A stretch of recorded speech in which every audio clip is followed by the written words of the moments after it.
नमस्कार दोस्तों, मैं विवेक मिश्रा।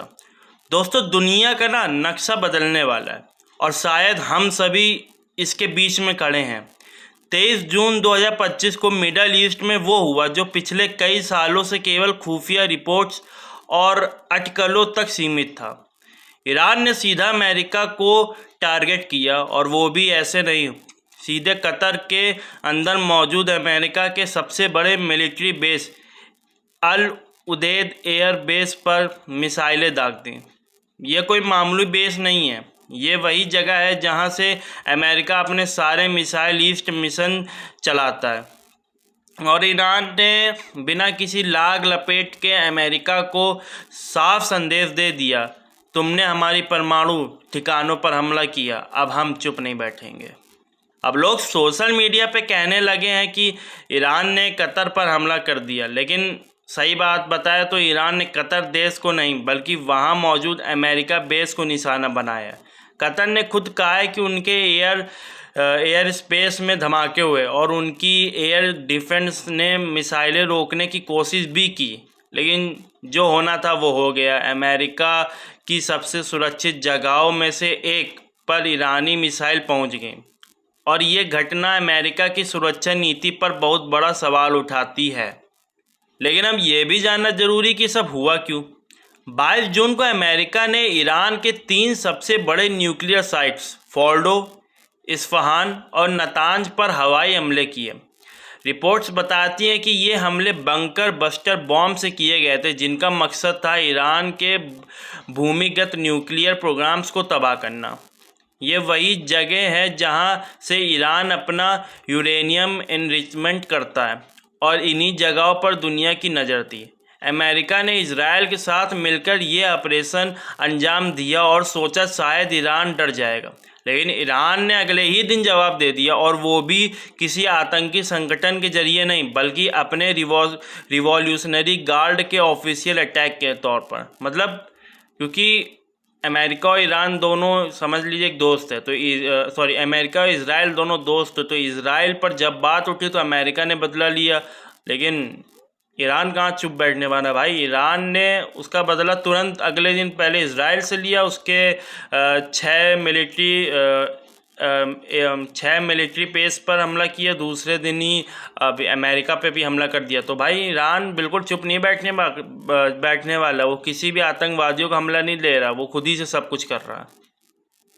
लेकिन भाई अब सवाल उठता है कि अमेरिका क्या करेगा, क्योंकि ईरान के द्वारा इतना बड़ा हमला करने बाद मुझे तो नहीं लगता कि अमेरिका शांत बैठेगा।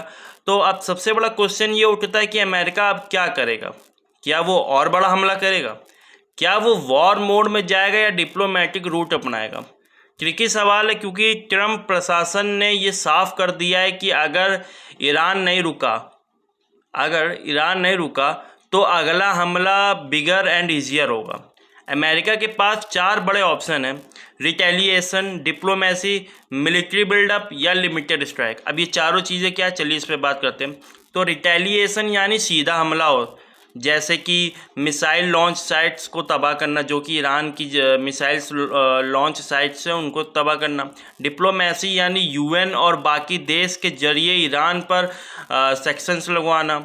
मिलिट्री बिल्डअप मतलब और ट्रूप्स भेजना। और लिमिटेड स्ट्राइक यानी छोटा लेकिन सिंबॉलिक हमला, ताकि लड़ाई पूरी जंग में ना बदले। लेकिन क्या रसिया और चाइना सीधा मिलिट्री सपोर्ट देगा ईरान को? अभी के हालत देखकर तो अनलाइकली लगता है कि मतलब मुश्किल ही है देगा वो।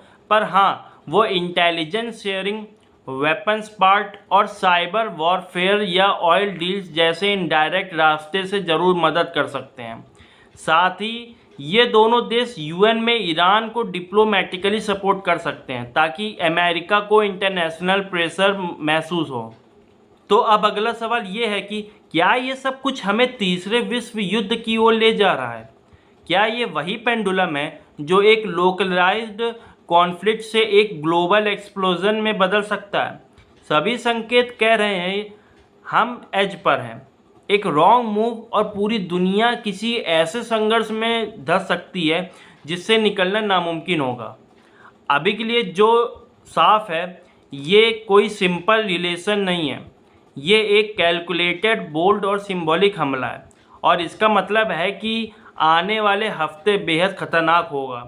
अमेरिका जवाब देगा, ये तय है। ऐसे तो शांत नहीं बैठने वाला।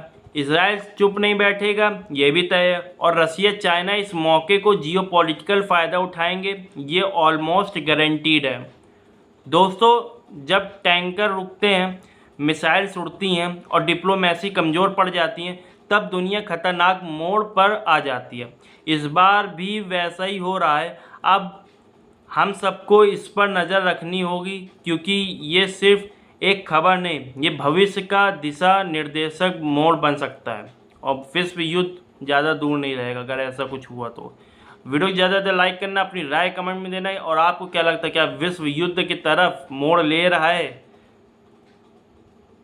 कमेंट में बताना। जय हिंद।